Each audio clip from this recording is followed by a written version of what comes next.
তোমরা আইছো, তোমরা মেহমান, তোমরা বসো বসো। তোমরা উঠ বসছিস কেন? এই বল, বউ আনছিস কেন? হ্যাঁ, বিয়ে করছিস কেন? বিয়া করছি এইখানে আমি। আপনি চিন্তা করেন এই জায়গায় আমি মালয়েশিয়া, আপনি এখানে দাঁড়ায় কি করতেছেন? আরে আমি তো তোমার এই ওর সাথে কিসের কথা? আমার সাথে কথা বল। কি কথা বলবো? আমার উত্তর দে। কি উত্তর বিয়ে দেব? করছিস কেন? বিয়ে করছিস কেন? আরে ভাই আমি বিয়া করছি, আমি তো বলতেছি জিনিসটা আবার বলতে। আপনি দাঁড়াচ্ছেন কেন? তার ভিতর আরে আমি তো তোমার তুমি ওর সাথে কথা বলতেছ কেন? আমার প্রশ্নের উত্তর দাও। কে? এই মেয়ে বিয়ে করলা কেন? আমি শোনো, আমি তো এখানে আইছি প্রায় 5-6 বছর ধরে তো এখানে। তো এখানে কি বিয়ে করতে আসছো? আমি জিনিসটা বুঝে। এখানে বিয়ে করতে আসছো? না না না, আমি বুঝাই কই। আমি এখানে আসছি তো মূলত মনে করো যে মালয়েশিয়া। এই ভাই আপনি এই জায়গায় গেলে আপনি বাইরে জলদি বাইরে। আরে আমি তো তোমার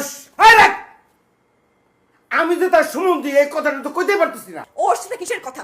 আমার সাথে কথা বল। বলো। তুই আমার সাথে কথা বল। বলো, বলো। বল, উত্তর দে। কি উত্তর দেব? এই মায়া তুই বিয়ে করলি কেন? তুই এখানে বিয়ে করতে আসছস? না, আসছস নাই? না। আমারে রাইখা তুই আরেকটা বিয়ে কেন করলি বল? না আমি হইছে কি জানো, এই জিনিসটাই আমি একটু ভালো করে বুঝাই বলতে চাইতেছি। মানে বল, সেটা- বল, আমি শুনতেছি। হ্যাঁ, সেটাই বলতেছি। মানে আমি শুনতেছি, আমি বল। তো 5-6 এই ভাই কেন দাঁড়ায় রয়েছেন এখানে? আপনি জান না ভাই এখানে হাজবেন্ড এন্ড ওয়াইফ আমরা।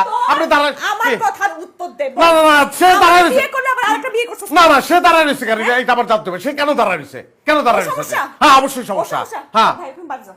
তুমি বাড়ি যাও, আমি কথা বলতেছি তো।